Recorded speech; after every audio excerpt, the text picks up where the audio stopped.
فلکاتے جاون والیا کیا شان اچھیاں پائیاں نیہاں کالیاں زلفاں والیا کیا شان اچھیاں پائیاں نی رب نے گئے مہمان بلایا جنت نو ہے خوب سجایا رب نے گئے مہمان بلایا جنت نو ہے خوب سجایا جبرائیل دربان بنایا جبرائیل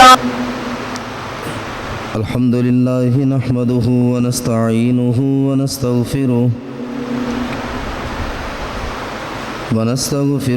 ونعوذ باللہ من شرور انفسنا ومن سیئات اعمالنا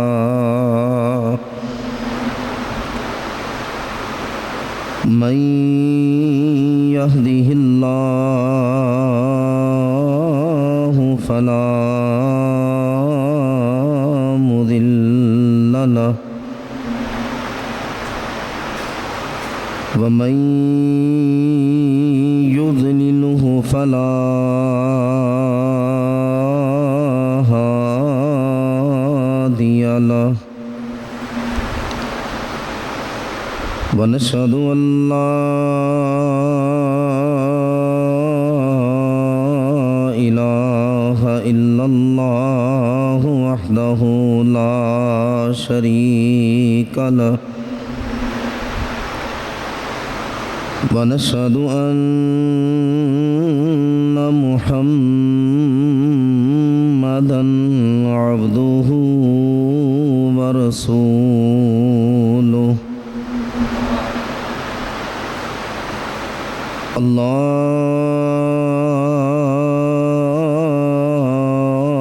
اللهم صل على محمد وعلى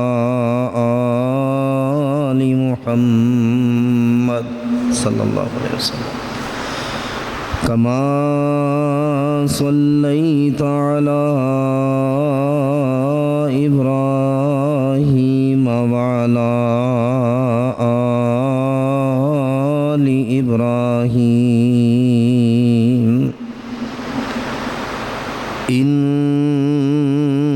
إنك حميد مجيد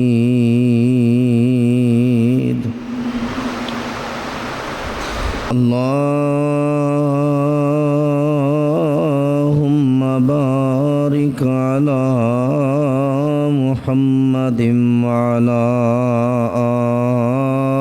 آل محمد صلی اللہ علیہ وسلم كما باركت على إبراهيم وعلى آل إبراهيم إنك حميد مجيد أما بعد فإن خير الحديث كتاب الله وخير الهدي هدي محمد صلى الله عليه وآله وسلم وشر الأمور محدثاتها وكل محدثة بدعة وكل بدعة ضلالة وكل ضلالة في النار. أعوذ بالله السميع العليم وبوجهه الكريم وسلطانه القديم من الشيطان الرجيم بسم الله الرحمن الرحيم محمد رسول الله صلى الله عليه وسلم والذين معه أشداء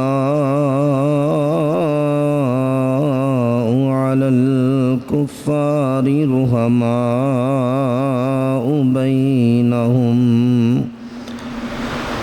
تراهم ركعا سجدا يبتغون فضلا من الله ورضوانا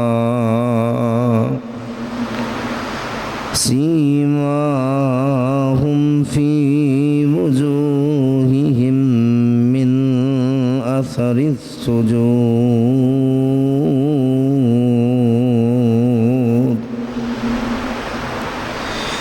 صدق اللہ العظیم۔ ہر قسم کی حمد و ثنا، تعریفات، تسبیحات، تحمیدات، تمجیدات، بڑائی، کبریائی، تنہائی، بادشاہی، شہنشاہی اللہ وحدہ لا شریک کی ذات اقدس و اکمل کے لائق ہے، جو ہم سب کا مشکل کشا اور حاجت روا ہے، تمام مخلوقات کا روزی رسا ہے، ہمارا داتا اور مولا ہے، ہمارے الجھے بگڑے معاملات کو سلجھانے اور سنوارنے والا ہے۔ حمد و ثنا کے بعد بے شمار لا تعداد ان گنت بے حد و حساب درود و سلام ہو احمد مصطفیٰ منبع خدا، پیکر صبر و رضا، شفیع المذنبین، سید المرسلین، سید الانبیاء، سید الاتقیاء، امام الزاہدین، امام المجاہدین، خاتم النبیین، والی بطحہ جناب حضرت محمد مصطفیٰ صلی اللہ علیہ وآلہ وسلم کی ذات گرامی پر میرے عزیز بھائیوں، معززات، ماں اور بہنوں، آج انشاءاللہ العزیز ہم مراد رسول سیدنا امیر المؤمنین حضرت عمر فاروق رضی اللہ عنہ کی سیرت پر گفتگو کریں گے۔ اس کائنات میں مخصوص وقت میں اللہ اپنے مخصوص بندوں کو بھیجتا ہے،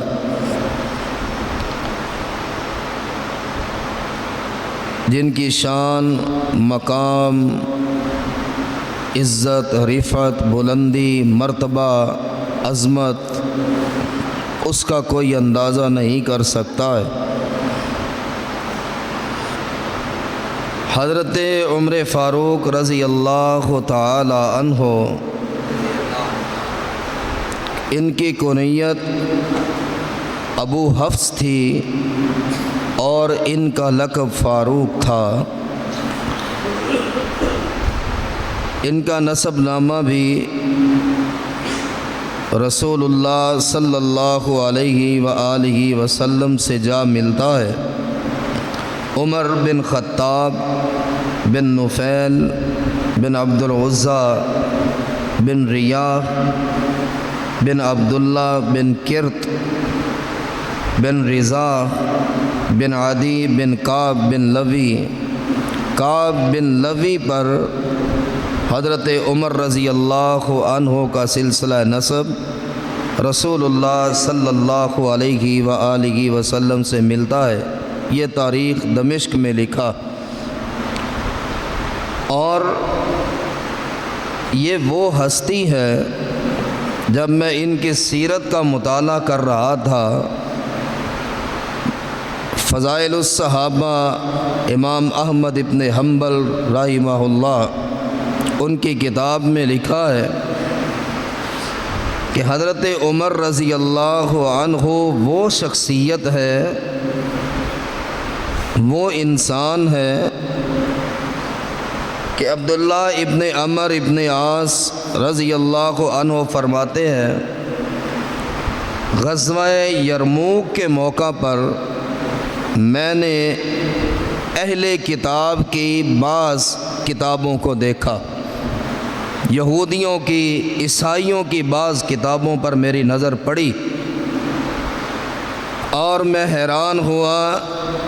اہل کتاب ان کی بعض کتابوں میں بھی ابو بکر کا نام صدیق لکھا ہوا تھا اور عمر کا نام الفاروق لکھا ہوا تھا۔ اہل کتاب کی بعض کتابوں میں بھی ابو بکر و عمر رضی اللہ عنہما کے فضائل لکھے ہوئے ہیں، القابات لکھے ہوئے، جو لقب انہیں ملے وہ اس سے پہلے اللہ نے کائنات والوں کو بتائے ہوئے تھے کہ ابو بکر آئے گا وہ صدیق ہوگا، عمر آئے گا وہ فاروق ہوگا۔ کیا مقام اور کیا مرتبہ ہے۔ حضرت عمر فاروق رضی اللہ عنہ عام الفیل کے 13 برس بعد پیدا ہوئے اور رسول کریم علیہ الصلاۃ والسلام نے فرمایا کہ لوگوں، پہلی امتوں میں محدث ہوا کرتے تھے۔ اس کا ایک معنی ہے کہ کچھ لوگ ایسے بھی آئے اس کائنات میں جنہیں الہام ہوتا تھا، اللہ کی طرف سے اشارے ہوتے تھے اور وہ راہ راست پر چلتے تھے اور راہ ہدایت کی وہ رہنمائی کرتے تھے۔ اور میری امت میں اگر کوئی ایسا ہے جسے الہام ہوتا ہے، اللہ کی طرف سے اشارے ہوتے ہیں، تو وہ خطاب کا بیٹا عمر ہے رضی اللہ عنہ۔ بڑی شان ہے، بڑا مقام ہے، بڑا مرتبہ ہے، بڑی بلندی ہے کہ دراز قد تھے، گندا ہوا جسم تھا، بہت سفید رنگ تھا، مونچھیں گھنی تھی، آنکھیں سرخ تھی، ایک رعب اور ایک دبدبہ تھا۔ اور حضرت عمر رضی اللہ عنہ کے مقابل دور جاہلیت میں بھی لوگ آنے سے کتراتے تھے کہ عمر آ رہا ہے، راستے سے ہٹ جاؤ۔ اللہ نے شخصیت کو بڑا باروب بنایا۔ اور پھر ایک دن رسول اللہ صلی اللہ علیہ وآلہ وسلم نے آسمان کی طرف ہاتھ اٹھائے۔ اس وقت حضرت عمر رضی اللہ عنہ اسلام کے مخالف تھے، اسلام کو اچھا نہیں سمجھتے تھے، رکاوٹیں ڈالتے تھے، لیکن جب رسول کائنات کی دعا ہو جائے، سید الانبیاء علیہ السلام ہاتھ اٹھا دیں، تو پھر دنیا کیسے نہ بدلے۔ نبی علیہ السلام نے اللہ کی بارگاہ میں ہاتھ اٹھائے، اللہم اعز الاسلام، اور آپ اس لفظ پر، اس جملے پر توجہ کرے، اللہ اسلام کو عزت عطا فرما، اسلام کو بلندی اور شان عطا فرما، اسلام کو مقام عطا فرما۔ اللہم اعز الاسلام، یا اللہ اسلام کو عزت عطا فرما۔ باحد الرجلین، دو لوگ اللہ میں تیرے سامنے رکھتا ہوں، میری نظر میں مکہ کے دو چودھری ہیں، میری نظر میں مکہ کے دو لوگ ہیں، دونوں کا نام تیرا نبی لے دیتا ہے، فیصلے کا اللہ اختیار تیرے پاس ہے، ان دونوں میں سے تو جسے اچھا سمجھتا ہے اللہ اسے مجھے عطا فرما، دونوں میں سے مولا ایک مجھے عطا فرما۔ کس لیے؟ اسلام کو عزت ملے، اسلام کو مقام اور مرتبہ ملے، جس عمر رضی اللہ عنہ کے لیے دعا کے الفاظ یہ ہوں کہ اللہ اس کے ذریعے اسلام کو عزت عطا فرما، اس عمر رضی اللہ عنہ کی شان میں بھی آج گستاخیاں کی جاتی، انہیں بھی نہیں چھوڑا جاتا، نعوذ باللہ ثم نعوذ باللہ، انہیں بھی خائن کہا جاتا ہے۔ یا اللہ دو لوگ ہیں، ایک اما عمر ابن الخطاب و اما عمر ابن الحشام، ایک حشام کا بیٹا عمر ہے، ایک خطاب کا بیٹا عمر ہے۔ اللہ یہ دو نام میں نے تیرے دربار میں دے دیے، جس کو چاہے قبول فرما اور اسلام کو عزت عطا فرما۔ اور البدایہ والنہایہ میں ہے کہ اللہ کے نبی علیہ السلام نے فرمایا اللہم اعز الاسلام بعمر ابن الخطاب خاصہ، یا اللہ خاص طور پر، اسپیشلی طور پر تیرا نبی تجھ سے مانگتا ہے، اللہ خصوصی طور پہ مجھے عمر عطا فرما دے، اسلام کے لیے، اسلام کی اشاعت کے لیے، اسلام کی مضبوطی کے لیے، اسلام کی عزت کے لیے۔ اور حضرت عمر رضی اللہ عنہ ان کے حق میں یہ دعا قبول ہو جاتی۔ ادھر دعا ہو رہی تھی، ادھر قریش کی صلاح ہو رہی تھی، مشورے ہو رہے تھے کہ نعوذ باللہ ثم نعوذ باللہ، کون ہے جو محمد صلی اللہ علیہ وآلہ وسلم کو قتل کرتا؟ کون ہے جو یہ جڑ ہی اسلام کی اکھاڑ پھینکے کہ ہم تو بڑے پریشان ہو چکے، مار مار کے صحابہ کو تھک چکے ہیں، جو ان کا کلمہ پڑھتا ہے وہ جان ہنس کے دے دیتا ہے لیکن اسلام سے پھر باہر نہیں نکلتا۔ حضرت عمر رضی اللہ عنہ اٹھے اور کہنے لگے پھر میں آج یہ معاملہ ہی حل کر دیتا، اور نعوذ باللہ رسول کریم علیہ السلام کو قتل کرنے کے ارادے سے نکلے، ہاتھ میں تلوار پکڑی ہوئی ہے۔ اور یہ تو آپ نے سنا ہوگا، میں تو انتہائی اختصار کے ساتھ کچھ ان کی سیرت کی جھلکیاں دوں گا، کسی بھی واقعے کو طول نہیں دیا جا سکتا کہ وقت ہی اتنا کم ہوتا۔ جب تلوار لے کر نکلے، راستے میں صحابی سے ملاقات ہوئی، عمر کہاں کا ارادہ؟ کہنے لگے آج یہ سارا معاملہ ہی حل کرنے جا رہا ہوں، کوئی آج کے بعد پریشان نہیں ہوگا، نہ کوئی کسی کو مارے گا، نہ اختلاف پڑے گا، محمد کو قتل کرنے جا رہا ہوں، نعوذ باللہ۔ وہ صحابی تھا تو کمزور لیکن دلیر تھا، ایمان کی ایک اپنی قوت ہوتی ہے۔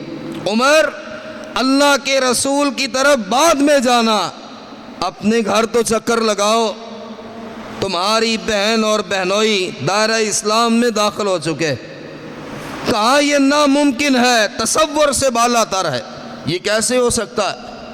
کہا جا کر تحقیق تو کرو۔ اور جب گھر کے دروازے تک پہنچے تو قرآن پڑھنے کی آواز سن چکے تھے، اور گھر میں داخل ہوئے، بہن نے اوراق کو چھپایا، بے حرمتی نہ کر دے، کیا پڑھ رہی تھی؟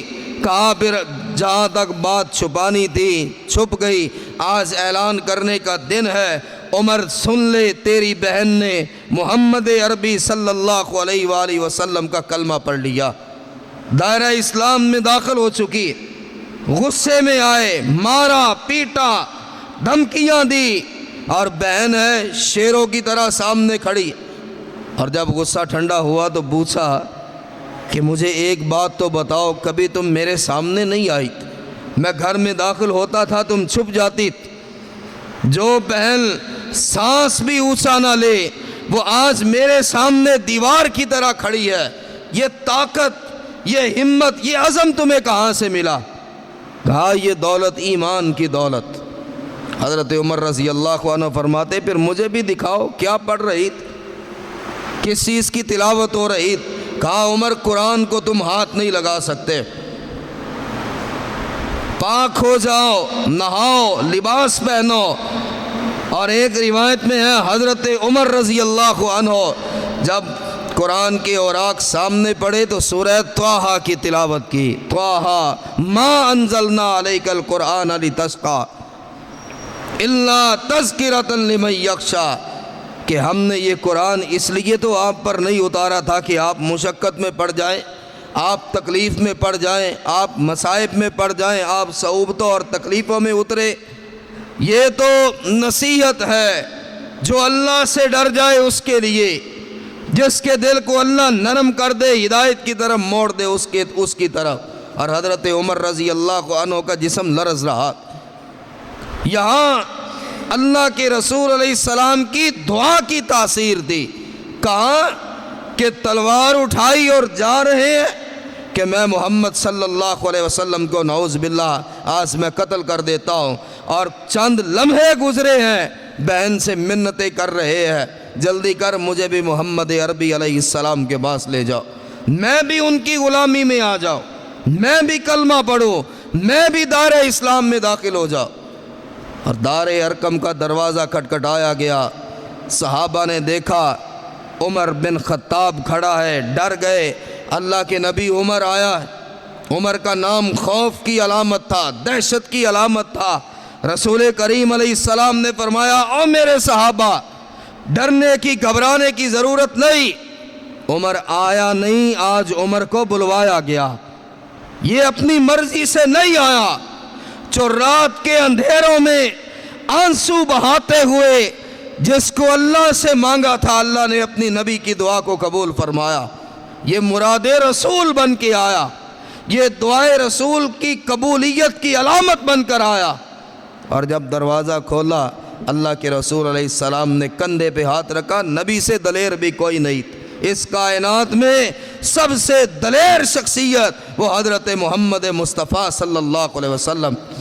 اور آپ نے کندھے کو جھنجھوڑ کر فرمایا عمر اور کتنا وقت لگے گا، اور کتنا ٹائم تمہیں چاہیے عمر، اور کتنا عرصہ چاہیے راہ ہدایت پر چلنے کے لیے عمر، اور کتنی تاخیر ہے؟ حضرت عمر رضی اللہ عنہ فرماتے ہیں کندھے پہ نبی کا ہاتھ آیا، دل کی دنیا ہی بدل گئی، بے اختیار میں نے ہو کر کہا اشہد ان لا الہ الا اللہ واشہد ان محمدً عبدہ ورسولہ۔ اور صحابہ کرام نے یہ پہلا نعرہ تھا جو دار ارقم میں لگایا، تکبیر کا نعرہ، اور صحابہ نے اللہ اکبر کہا۔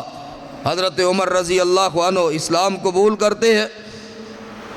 اور پھر ایک دن حضرت عمر رضی اللہ عنہ ایک شخص سے پوچھتے ہیں یار میں نے اسلام قبول کیا ہے، دلیری دیکھے کیا کہ جس دور میں صحابہ پر پتھر برسائے جاتے، جس دور میں صحابہ کو رسیوں اور زنجیروں میں جکڑا جاتا تھا اور ریت اور پتھروں پر گھسیٹا جاتا تھا اور کوئی ان کی مدد نہیں کرتا تھا، اس دور میں حضرت عمر رضی اللہ عنہ ایک شخص سے پوچھتے ہیں مجھے بتاؤ یہاں مکہ میں سب سے زیادہ باتوں کو پھیلانے والا کون ہے؟ ایسے لوگ ہوتے ہی ہیں نا، ہر جگہ پہ معمولی سی بات کان میں پڑی اور آن کی آن پورے شہر کو پتہ چل گیا۔ فطرت اور طبیعت ہوتی ہے، کہیں سے کوئی بات پتہ چلی اور لگے پھیلانے پورے شہر میں۔ حضرت عمر رضی اللہ عنہ کو بتایا گیا جمیل بن معمر وہ شخص ہے، کوئی بات اس تک پہنچ جائے پورے مکہ میں آٹومیٹکلی پہنچ جاتی۔ سیدنا عمر فاروق رضی اللہ عنہ اس کے پاس گئے، انتہائی سخت اور تلخ دور میں جب اذیتوں کے علاوہ مکہ میں اور کسی کو کچھ نہیں دیا جاتا، کہا جمیل ابن معمر جی میں عمر بن خطاب ہوں، خطاب کا بیٹا ہوں، اور تمہیں پتہ ہے میں رسول اللہ صلی اللہ علیہ وسلم کا غلام بن چکا، میں نے اسلام قبول کر لیا۔ وہ اٹھا اپنی چادر کو سنبھالتا ہوا دوڑتا جا رہا ہے اور قریش کے ایک ایک آدمی کو بتا رہا ہے اور تمہیں پتہ ہے عمر بن خطاب بے دین ہو گیا۔ حضرت عمر بھی پیچھے دوڑتے جا رہے ہیں اور فرمایا بے دین نہیں، آج تو مجھے دین ملا، بے دین نہیں ہوا، رسول کی غلامی میں آیا۔ اور اس بات کو نوٹ کیجئے فضائل الصحابہ میں ہے کہ حضرت عمر رضی اللہ عنہ صبح کے وقت بتایا کہ میں نے اسلام قبول کر لیا ہے، اور درجنوں کی تعداد میں کفار مکہ حضرت عمر رضی اللہ عنہ کو مارتے رہے، اور حضرت عمر ایک اکیلے ان کا مقابلہ کرتے رہے، یہاں تک کہ سورج عین سر پہ آ گیا۔ صبح سے لے کے دوپہر تک اکیلا عمر کفار مکہ سے لڑتا رہا، زخمی بھی ہوئے، تھک ہار کر وہ بھی بیٹھ گئے، حضرت عمر بھی بیٹھ گئے۔ اور فرمایا کفار مکہ تم کچھ نہیں کر سکتے ہو، اس لیے مار رہے ہو کہ عمر اپنے راستے کو تبدیل کر دے گا۔ اور پھر ایک دن رسول کریم علیہ السلام سے فرمایا اللہ کے نبی علیہ السلام کیا ہم حق پر نہیں؟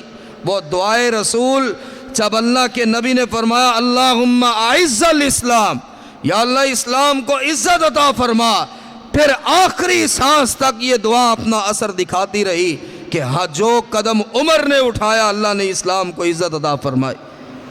اللہ کے نبی علیہ السلام کیا ہم حق پر نہیں؟ حق پر ہے۔ کیا اللہ ایک نہیں؟ اللہ ایک ہے۔ کیا اسلام سچا دین نہیں؟ ہاں عمر اسلام سچا دین ہے۔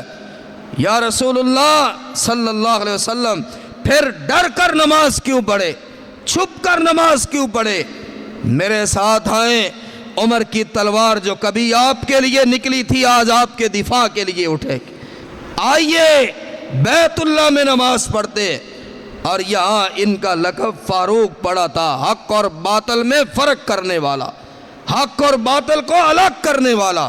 حضرت عمر رضی اللہ عنہ آگے آگے، اللہ کے نبی علیہ السلام اور صحابہ پیچھے، اور حضرت عمر بلند آواز سے کہہ رہے او کفار مکہ، قریش مکہ، کسی نے اپنے بچوں کو یتیم کروانا ہو تو آئے عمر کی تلوار کا مقابلہ کرے، کسی نے اپنی بیوی کو بیوہ کرنا ہو تو عمر کے مقابل آئے، اور لوگ دیواروں کے ساتھ لگ لگ کھڑے تھے، کسی کی جرت نہیں تھی کہ حضرت عمر فاروق رضی اللہ تعالی عنہ ان کے کوئی مقابلے میں آتا۔ یہ اسلام قبول کرنے سے پہلے بھی تاجر تھے اور اسلام قبول کرنے کے بعد بھی تاجر تھے، تجارت کیا کرتے۔ خیر پھر ہجرت ہوئی، حضرت عمر فاروق رضی اللہ عنہ نے اللہ کی ذات کی خوشنودی کے لیے محمد کریم علیہ السلام کے قدموں میں اپنا سب کچھ قربان کر دیا، خاندان کو بھی چھوڑا، گھر بار کو بھی چھوڑا، شہر کو بھی چھوڑا، تجارت کو بھی چھوڑا، مال و اسباب کو بھی چھوڑ دیا، اور رسول اللہ صلی اللہ علیہ وآلہ وسلم نے فرمایا کہ ہجرت کرو۔ ہجرت کی، مکہ سے مدینہ گئے، غزوہ بدر ہوا، حضرت عمر رضی اللہ عنہ نے بہادری کے جوہر دکھائے۔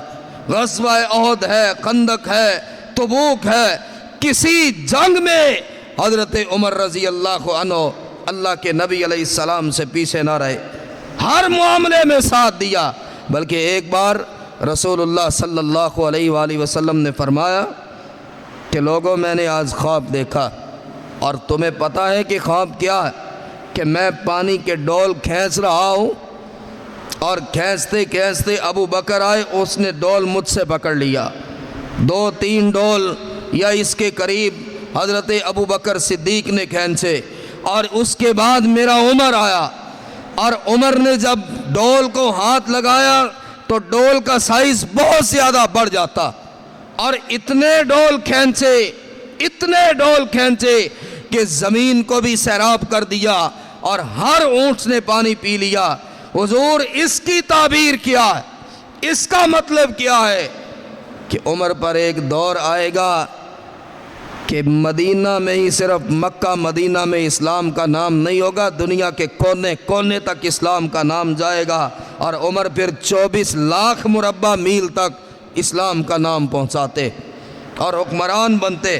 سیدنا عمر فاروق رضی اللہ عنہ، جو میں نے حدیث اس سے پہلے بیان کی کہ اللہ کے رسول علیہ السلام نے فرمایا پہلی امتوں میں ایسے کچھ ہوتے ہیں جنہیں الہام ہوتا، حضرت عمر رضی اللہ عنہ کی خواہش پر، ان کی حسرت پر، ان کے دل کی تمنا جو اٹھتی ہے، اللہ وہ قرآن اتار دیتا، اللہ قرآن بناتا۔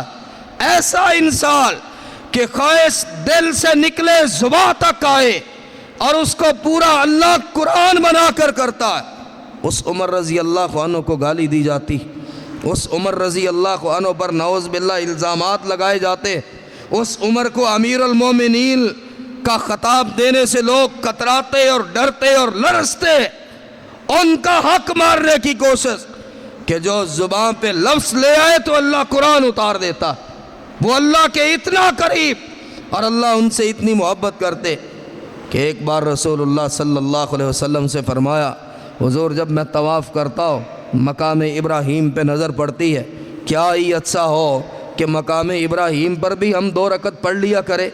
کیا ہی اچھا، اللہ نے قرآن اتارا وَاتَّخَذُوا مِن مَقَامِ ابراہیم مُصَلَّى کہ عمر کی رائے ہے، عمر کی خواہش ہے، صرف عمر نہیں قیامت تک آنے والے لوگ جو بیت اللہ کا طواف کریں گے وہ مقام ابراہیم پر بھی 2 رکعت پڑھیں گے۔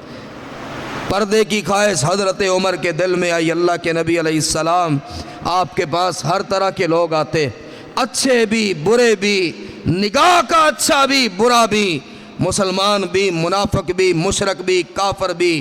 اللہ کے نبی علیہ السلام میرا دل چاہتا ہے آپ کی ازواج پردہ کرے۔ اللہ نے پردے کی آیات اتار دی۔ حضرت عمر رضی اللہ عنہ اذان کا خواب عمر کو آتا کہ مدینہ میں اذان نہیں دی جاتی تھی، بس ایک وقت مقرر کیا ہوا۔ اب مسلمان آہستہ آہستہ بڑھ رہے اور آپس میں مشورہ کیا جا رہا ہے، ناقوس بگا بجایا جائے، بغل بجایا جائے، ایک وقت مقرر کر کے آگ جلائی جائے، کسی کو بھیجا جائے، کیا کریں؟ تو پھر ایک صحابی آتا ہے رسول اللہ صلی اللہ علیہ وآلہ وسلم کے پاس، غالباً حضرت زید۔ اللہ کے نبی علیہ السلام خواب میں ایک شخص میرے پاس آیا اور اس نے مجھے کہا جیسے میں کہتا ہوں ویسے تم کہو۔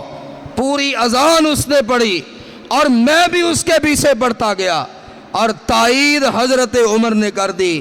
اللہ کے نبی علیہ السلام یہ آج کہہ رہا ہے، آج سے 20-21 دن پہلے یہی کلمات یہی الفاظ کوئی آنے والا مجھے بھی سکھلا کر گیا۔ عمر پھر تم نے بتایا کیوں نہیں؟ حضور بتانے میں دیر ہو گئی، اور فرمایا یہ اذان کے کلمات ہیں، آج کے بعد نماز کے لیے اکٹھا کرو تو اس طرح کرو۔ وہ عمر، اس کی غیرت و امیت اسلام کے لیے کہ عبداللہ بن ابی مر گیا، رسول اللہ صلی اللہ علیہ وسلم کے پاس بیٹا اس کا آیا، حضور باپ مر گیا، بڑی اس نے ایذائیں دی، بڑی تکلیف دی، بڑا پریشان کیا، بڑا اسلام کے راستوں میں رکاوٹیں ڈالی، پر میرا باپ ہے، میری خواہش یہ ہے آپ اس کی نماز جنازہ پڑھا دے۔ حضرت عمر رضی اللہ عنہ نے فرمایا حضور میری خواہش یہ ہے، میری تمنا یہ ہے، جس نے ساری زندگی آپ کو اذیتیں دی ہو، جس نے ساری زندگی آپ کو پریشان کیا ہو، جس نے ساری زندگی صحابہ کرام کو اذیت کی دی ہو اور انہیں پریشان ہی کیا ہو، انہیں دکھ ہی پہنچایا ہو، غم کے دریاؤں میں ان کو ڈالا ہو، صعوبتوں میں ڈالا ہو، حضور ایسے شخص کی نماز جنازہ کیا پڑھنا؟ نہ پڑھے نماز جنازہ۔ کیا اللہ نے آپ کو روکا نہیں؟ فرمایا اللہ نے کہا 70 بار پڑھو، میں اس کو معاف نہیں کروں گا۔ اگر میں 71-72 بار پڑھ لوں اس امید سے کہ اللہ اس کو شاید معاف کر دے۔ یہ نبی حریص ہے، حریص علیکم۔ وہ نبی چاہتا ہے کوئی جہنم میں نہ جائے، کوئی آگ میں نہ جلے، اور حضرت عمر کہتے حضور نہ پڑھے ولا تصلی علیہم منہم مات ابدا، کہ اللہ نے قرآن اتارا، عمر کہہ چکا حضور یہ منافق ہے جو آپ کو ستائے، جو آپ سے متعلق غلط باتیں پھیلائے، جو آپ کے صحابہ کو دکھ دے اور آپ ان کی نماز جنازہ پڑھائے۔ ادھر خواہش کا اظہار کیا، ادھر اللہ نے پھر قرآن اتار دیا۔ اور وہ عمر رضی اللہ عنہ کہ رسول کریم علیہ السلام سے محبت، نبی علیہ السلام سے پیار، نبی علیہ السلام سے وفا، کہ زندگی کا کوئی ایک موقع بھی ایسا نہ آنے دیا کہ عمر سے کبھی اللہ کے رسول ناراض ہوئے۔ اور پھر ایک اور وقت آیا جب عمر نے تلوار بلند کی، یہ وہ وقت تھا، ایک وہ وقت تھا جب اللہ کے نبی کو نعوذ باللہ قتل کرنے کے ارادے سے نکلے، اس وقت بھی تلوار ہاتھ میں لہرا رہے تھے، آج محمد کا سر اڑا دوں گا نعوذ باللہ۔ اور ایک وقت وہ آیا کہ صحابہ رو رہے ہیں، صحابہ کی داڑیاں آنسوؤں سے بھیگی ہوئی ہے، اور حضرت عمر رضی اللہ عنہ غم اور حزن اور ملال میں پوچھ رہے ہیں وہ کیوں رو رہے ہو؟ مدینے کے اندر یہ سناٹا کیوں ہے؟ چیخ و پکار کیوں ہے؟ آہ و بکا کیوں ہے؟ ایک کہتا عمر کیا تجھے نہیں پتا آج اللہ کے رسول صلی اللہ علیہ وسلم وفات پا گئے، اور محبت یہ تھی، پیار یہ تھا، عقیدت یہ تھی، انس یہ تھا، وفا یہ تھی کہ حضرت عمر نے آج پھر تلوار نکالی اور لہرا رہے ہیں اور کہہ رہے خبردار کوئی یہ نہ کہے کہ اللہ کے رسول وفات پا گئے۔ عمر کے کان یہ نہیں سن سکتے، عمر میں وہ ہمت اور طاقت نہیں کہ وہ یہ الفاظ سنے، لوگوں سے کہہ رہے ہیں اور تمہیں کیا ہو گیا، کیوں کہہ رہے ہو؟ رسول اللہ صلی اللہ علیہ وسلم وفات پا گئے، وہ اسی طرح اللہ کے پاس گئے جس طرح موسیٰ علیہ السلام گئے تھے اور 40 دن کے بعد واپس آ گئے، وہ بھی واپس آ جائے۔ اور جب ابو بکر صدیق نے خطبہ دیا، صحابہ کہتے ہم نے آواز سنی تو حضرت عمر زمین پہ گرے پڑے تھے اور تلوار نکالی ہوئی، کوئی نہ کہے میں یہ نہیں سن سکتا، میری ہمت اور طاقت یہاں آ کر جواب دے جاتی ہے۔ ایسا کیسے ہو سکتا ہے کہ حضور ہمیں چھوڑ جائے؟ خیر یہ اللہ کا نظام ہے، جس نے آنا ہے جانا ہے۔ اور پھر حضرت عمر رضی اللہ عنہ امیر المومنین بنتے۔ صحابہ نے مشورے دیے تھے کہ عمر سخت آدمی ہے، یہ سختی کریں گے۔ عمر کو دیکھتے ہیں تو ایک روب پڑتا ہے، آپ امیر المومنین کسی اور کو بنائے۔ ابو بکر صدیق رضی اللہ عنہ نے فرمایا جب خلافت کا وزن آئے گا یہ نرم ہو جائے، اور نرم ایسے کہ امیر المومنین ہو کر، البدایہ والنہایہ میں ہے اور التہذیب میں، کہ 24 لاکھ مربع میل کا مالک ہے۔ ایک جگہ سے گزر رہے ہیں، بچوں نے کھجوریں اٹھائی ہوئی، حضرت عمر کو دیکھ کر بھاگ گئے، ایک بچہ کھڑا رہا، اس کا نام سنان تھا۔ حضرت عمر رضی اللہ عنہ نے فرمایا بیٹے تو کیوں کھڑا؟ کہنے لگا امیر المومنین میں نے کھجور کے درخت سے یہ کھجوریں نہیں اتاری، یہ اپنے آپ ہوا کے زور سے گری ہے۔ حضرت عمر نے جائزہ لیا، ہاں یہ تم اٹھا سکتے ہو۔ کہنے لگا امیر المومنین غریب ہوں اور معصوم ہوں، میرے ساتھ چلیے، مجھے میرے گھر تک پہنچائیے، اس لیے کہ راستے میں کوئی مجھ سے یہ کھجوریں چھین نہ لے۔ 24 لاکھ مربع میل کا مالک ہے اور 7-8 سال کا بچہ ہے اور اسے اس کے گھر چھوڑنے خود جا رہے۔ یہی وہ عمر تھے۔ کیسر و کسریٰ کے سفیر آئے اور آ کر مدینے پوچھتے ہیں وہ امیر المومنین کون ہے، عمر بن خطاب کون ہے؟ بڑے بڑے تحائف پکڑے ہوئے، خوشبوئیں، جواہرات، ہیرے، سونا، چاندی، کس سے ملنا ہے؟ ہم نے اس عمر سے ملنا ہے جس کو کیسر و کسریٰ نے دیکھا نہیں ہوا، روم کی سلطنت نے نہیں دیکھا، لیکن اس کے ایوانوں میں عمر کا نام لے لیا جائے تو زلزلہ آ جاتا، ان کے قدم کانپنے لگ جاتے ہیں، ان کے وجود لرزنے لگ جاتے۔ ایک صحابی مسکرایا، کہنے لگا جس عمر کی تم تعریف کر رہے ہو وہ مسجد نبوی میں تمہیں مل جائے۔ مسجد نبوی میں سفیر پہنچا، گھوڑوں کی قطاریں ہیں، اونٹوں کی قطاریں ہیں، روم کی سلطنت جسے اس دور کا سپر پاور کہا جاتا اس بادشاہ نے بھیجے، اور یہ سفیر بھی ڈر رہا ہے کہ جس سے ہمارا بادشاہ ڈرتا ہے پتہ نہیں وہ شخصیت کیسی ہوگی۔ مسجد کے قریب گئے تو دیکھا ایک شخص زمین مسجد کے ننگے فرش پہ لیٹا ہوا ہے، بدن پہ مٹی لگی ہوئی ہے اور سر کے نیچے اینٹ رکھی ہوئی، اینٹ کا تکیہ بنایا ہوا۔ بابا جی امیر المومنین سے ملنا، عمر بن خطاب سے ملنا۔ سیدنا عمر فاروق نے فرمایا میں ہی امیر المومنین ہوں، میں ہی عمر بن خطاب ہوں۔ اس کی چیخ بلند ہوئی، کہنے لگا امیر المومنین اللہ کی قسم ہے ہمارے بادشاہ اور ہماری سپر پاور کے نگران اور حکومت چلانے والے یہ حق رکھتے ہیں کہ آپ کا نام سنے اور ڈر جائے۔ میں نے دنیا کے بادشاہوں کو دیکھا ہے، میں نے ایسا نہیں دیکھا کہ 24 لاکھ مربع میل تک جس کی حکومت ہو اور وہ امیر المومنین بھی ہو اور سر کے نیچے رکھنے کے لیے تکیہ نہیں اینٹ رکھی ہوئی۔ حضرت حسن رضی اللہ عنہ، آپ ان کی بات سنیے، خطبہ جمعہ ہے، جمعہ کا خطبہ ہو رہا ہے اور حضرت حسن رضی اللہ عنہ سامنے بیٹھے اور روئے جا رہے، اور اتنا روئے کہ آنکھوں سے آنسو بہتے ہیں، داڑھی کو بھگو دیتے ہیں اور صحابہ حیران ہے۔ جمعہ کے بعد ایک صحابی پوچھتا ہے نواسہ رسول سیدنا حسن رضی اللہ عنہ کیا ہوا؟ آج آپ مسجد میں بیٹھے اور آپ روتے رہے، بات کیا ہوئی؟ حضرت حسن پھر رونے لگے، کہنے لگے او لوگو، کیا تمہیں پتہ نہیں امیر المومنین عمر بن خطاب جمعے کا خطبہ دے رہے ہیں اور میں نے ان کے دونوں کندھوں پر 14 پیوند لگے ہوئے دیکھے ہیں، 14 مختلف قسم کے کپڑوں کے ٹکڑے، جو امیر المومنین ہے 24 لاکھ مربع میل کا مالک ہے۔ یار یہ کیسا حکمران کہ جس کے پاس ایک بھی کرتا ایسا نہیں جو پیوند سے پاک ہو، جو کسی جگہ سے پٹا ہوا نہ ہو، رو اس لیے رہا ہو اللہ کیسے عظیم لوگ آئے اور امیر المومنین ہے اور دونوں کندھوں کے درمیان 14 پیوند لگے ہوئے۔ ان کی حالت کو دیکھ کر رونا آیا، ان کی حالت کو دیکھ کر۔ اور امانت داری، یہ وہ نبی کے صحابہ جن پر لوگ اعتراض کرے، میں انہیں انسان ماننے کے لیے تیار نہیں۔ کعبہ کے رب کی قسم ہے وہ انسان نہیں، وہ کیسا انسان ہو سکتا جو اتنے امانت دار اور اس شخصیت کے بارے میں جو ہرزہ سرائی کرے اور ان کے بارے میں برا بولے کہ نبی علیہ السلام نے فرمایا لو کان من بعدی نبی لکان عمر، کہ لوگوں اگر میرے بعد کسی ایک نبی کی آنے کی گنجائش ہوتی تو عمر صحابی بن کے نہ آتا، عمر زمین پہ نبی بن کے آتا۔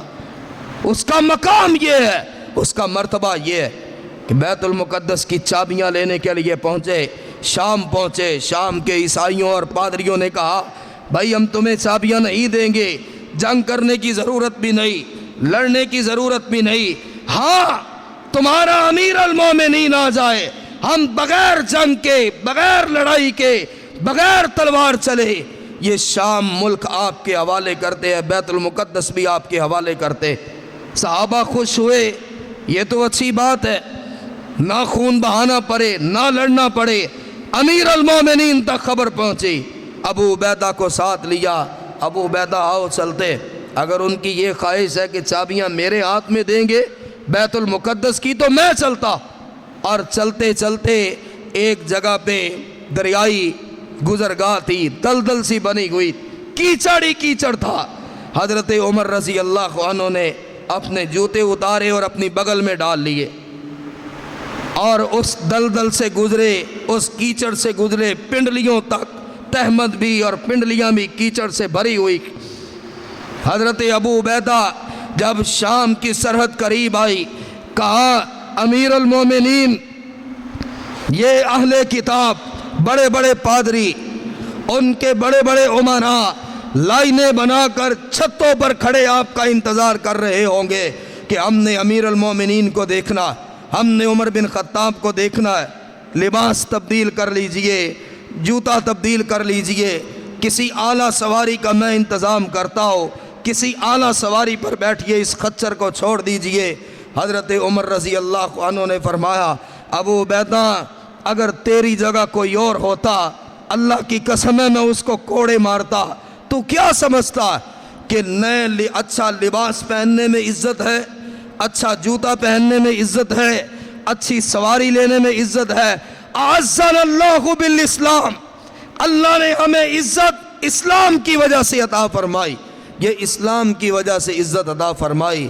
اور ساتھ غلام تھا، ساتھ خادم اسلم تھا، اور جب پہنچے تو باری باری خچر پر یا اونٹ پر بیٹھتے ہوئے اب بیت المقدس کے قریب پہنچے تو غلام اونٹ پہ بیٹھا ہوا ہے، مہار حضرت عمر نے پکڑی ہوئی، اور وہ چیخ اٹھے پادری کہ یہی عمر بن خطاب ہے، یہی امیر المومنین ہے، ہمیں بھی ایسے اشارے ملے تھے اور ایسے اشاروں کو دیکھنے کے لیے ہم نے عمر کو بلوایا، ہمیں پتا تھا جو امیر المومنین ہوگا وہ اس حال میں داخل ہوگا کہ کپڑوں پر پیوند ہوں گے، غلام سواری پہ بیٹھا ہوگا اور سواری کی مہار امیر المومنین نے پکڑی ہوگی۔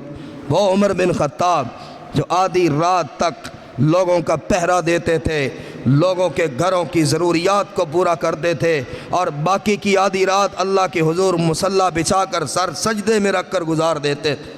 اور ایک وقت آیا فجر کی نماز ہو رہی ہے، یہ امیر المومنین، یہ عمر بن خطاب قرآن پڑھتے پڑھتے جب اس آیت پر پہنچے ان عذاب ربک لواقع، ہمیں تو یہ آیات کچھ بھی نہیں کہتی، ہمیں تو پتہ ہی نہیں اس آیت کا معنی کیا، ہمیں تو پتہ ہی نہیں اس آیت میں اللہ نے ڈرایا کس حد تک ہے، ہمیں کیا معلوم؟ ہم نے کبھی قرآن کا ترجمہ پڑھا یا ہم نے قرآن کو کبھی پڑھا ہو، قرآن پہ کبھی توجہ کی ہو تو دل میں ڈر پیدا۔ فجر کی جماعت کروا رہے اور ان عذاب ربک لواقع پڑھا، اللہ کا عذاب آنے والا، اللہ کا عذاب آ جاتا، اللہ کا عذاب واقع ہو کر رہے گا۔ آخری صف کے صحابہ نے کہا کہ عمر کی روتے روتے ہچکیاں بند گئی اور یوں رو رہے تھے جیسے کوئی بچہ روتا، اور حضرت عمر رضی اللہ عنہ نے بڑی مشکل سے نماز مکمل کی۔ 1 مہینہ تک حضرت عمر بیمار پڑے رہے، صحابہ ان کی عیادت کرنے کے لیے جاتے تھے، اور یہ عمر ہی تھے کہ اللہ کے رسول نے جنت کی بشارتیں دی۔ یہ فرمایا کوئی بعد میں نبی ہوتا تو عمر ہوتا، یہ فرمایا پہلی امتوں کے لوگوں کو الہام ہوتا، اگر یہاں الہام کسی کو ہوگا تو میں خیال کرتا ہوں وہ عمر ہے۔ یہ فرمایا عمر تیرا روب اور دبدبہ یہ ہے، شیطان تجھے دیکھ لے وہ راستہ چھوڑ دیتا ہے۔ یہ فرمایا کہ عمر کے ذریعے اسلام کو اللہ عزت دے گا۔ وہ عمر ایک دن رو رہے ہیں، داڑھی ہاتھ میں پکڑی ہوئی، اور فرماتے ہیں لوگوں اللہ کی قسم ہے میں تو یہ چاہتا ہوں کہ اللہ کے دربار میں جب میں حاضر ہوں نہ میری نیکی کو دیکھا جائے، نہ میرے گناہوں کو دیکھا جائے، نہ اچھائیوں کو دیکھا جائے، نہ برائیوں کو دیکھا جائے۔ میں یہ چاہتا ہوں کہ اللہ مجھے قیامت کے دن اٹھائے ہی نہ، میں اللہ کے دربار میں کیسے جاؤں گا، میں اللہ کا سامنا کیسے کروں گا؟ اور ایک بار بیمار پڑے تو صحابہ کرام علاج کرتے ہیں، طبیب آئے، ایک طبیب نے کہا امیر المومنین شہد استعمال کرے، آپ شہد استعمال کریں، آپ کو اس بیماری سے شفا ہو جائے گی، افاقہ ہو جائے گا۔ پوچھا شہد ہے کسی کے پاس؟ 2-4 اپنے گھروں سے پوچھا، نہیں ہے، اور یہ بھی فضائل الصحابہ میں آپ پڑھے، امیر المومنین کو بتایا گیا بیت المال میں شہد موجود ہے۔ فرمایا ایسا کرو مدینے والوں کو مسجد نبوی میں اکٹھا کرو، مدینے والوں کو اعلان کیا گیا، مدینے والوں آؤ امیر المومنین تم سے ضروری بات کرنا چاہتے۔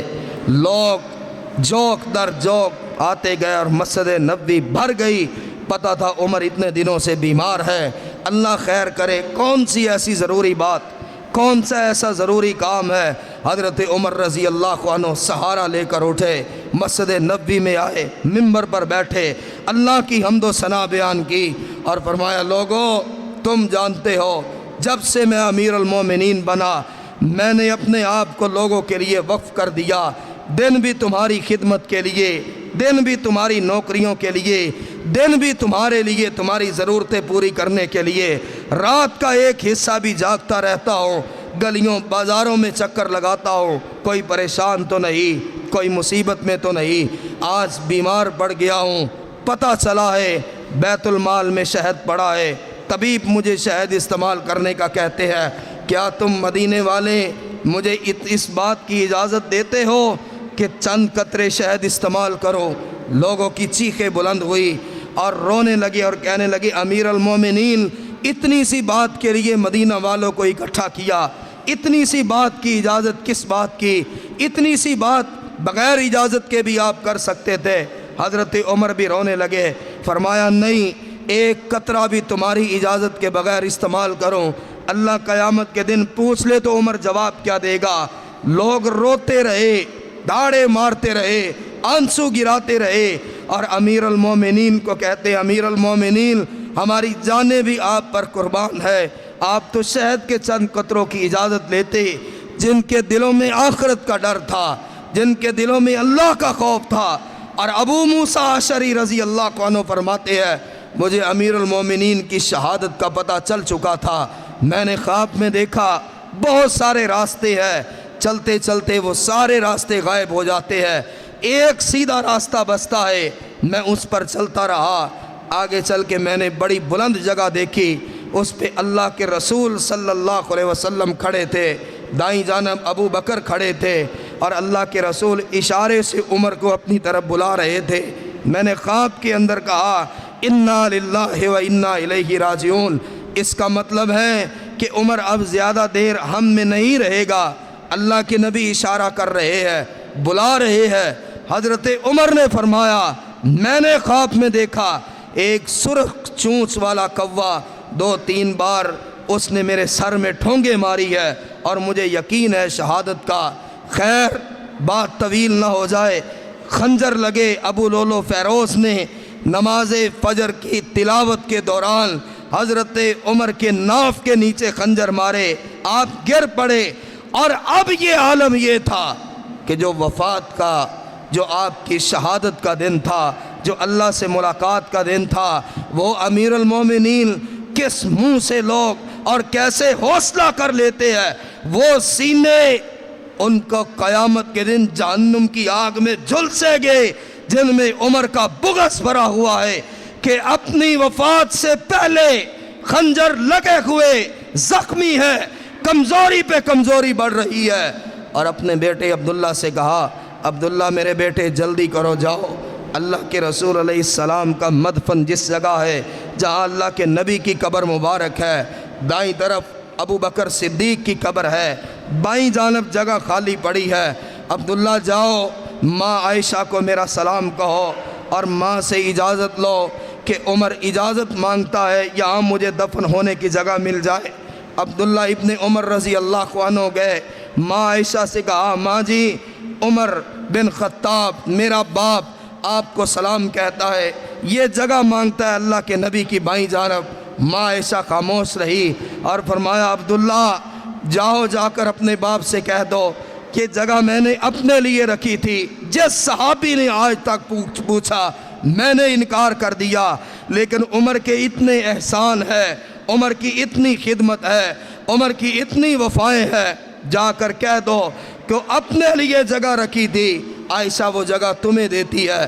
بیٹے نے آ کر مبارک دی۔ حضرت عمر کی احتیاط دیکھے کیا ہے، اپنے بیٹے سے کہا، جب میری جان نکل جائے اور جنازہ پڑھا لو، میری میت کو اٹھا کر ماں عائشہ کے دروازے پہ دوبارہ رکھنا اور پھر کہنا، ہو سکتا ہے ابھی امیر المومنین ہو، ماں عائشہ نے لحاظ کیا ہو، احترام میں کہہ دیا ہو، شاید دل نہ مانتا ہو، جب میت پڑی ہو میت کو دروازے پہ رکھنا اور کہنا، ماں جی امیر المومنین دنیا سے چلا گیا، اب یہ میرے باپ کی میت پڑی ہے، دوبارہ اجازت مانگنا۔ دوبارہ اجازت مانگی گئی، دفن کر دیا گیا۔ اور حضرت ابو موسیٰ کہتے ہیں، میں جب حضرت عمر کو دفن کر رہا تھا، قبر پہ مٹی ڈال رہا تھا، تو میں نے اپنے کندھے پر دیکھا کسی نے ہاتھ رکھا ہے اور وہ رو رو کے کہہ رہا ہے، عمر مجھے پتا تھا نبی کی بائیں طرف جگہ تیرے لیے ہی پڑی ہے، نبی کی بائیں جانب قبر تیری ہی بنے گی۔ میں نے گردن گھما کے دیکھا، حضرت علی رضی اللہ عنہ داڑھی آنسوؤں سے بھیگی ہوئی ہے، آنکھیں رو رو کر سرخ ہوئی ہے۔ میں نے کہا، علی آپ کو کیسے پتا، آپ کو کیسے پتا کہ یہ جگہ عمر کی جگہ ہے، اس جگہ عمر کی قبر بنے گی؟ حضرت علی پھر رونے لگے، کہا، ابو موسیٰ تجھے یاد نہیں، ساری زندگی میں اللہ کے نبی سے سنتا رہا، میں ابو بکر اور عمر فلاں جگہ گئے، میں ابو بکر اور عمر داخل ہوئے، میں ابو بکر اور عمر فلاں جگہ سے نکلے، میں ابو بکر اور عمر فلاں کے گھر گئے۔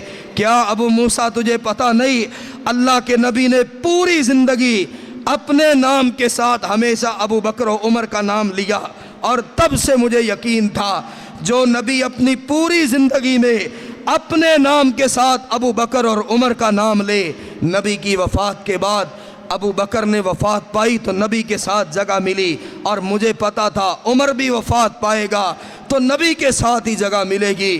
یہ وہ صحابہ ہے، ان کی یہ عظمت ہے، ان کا یہ مقام ہے، یہ وہ بلندی ہے کہ جان کے نکلنے سے پہلے صحابہ تیمارداری کے لیے آئے۔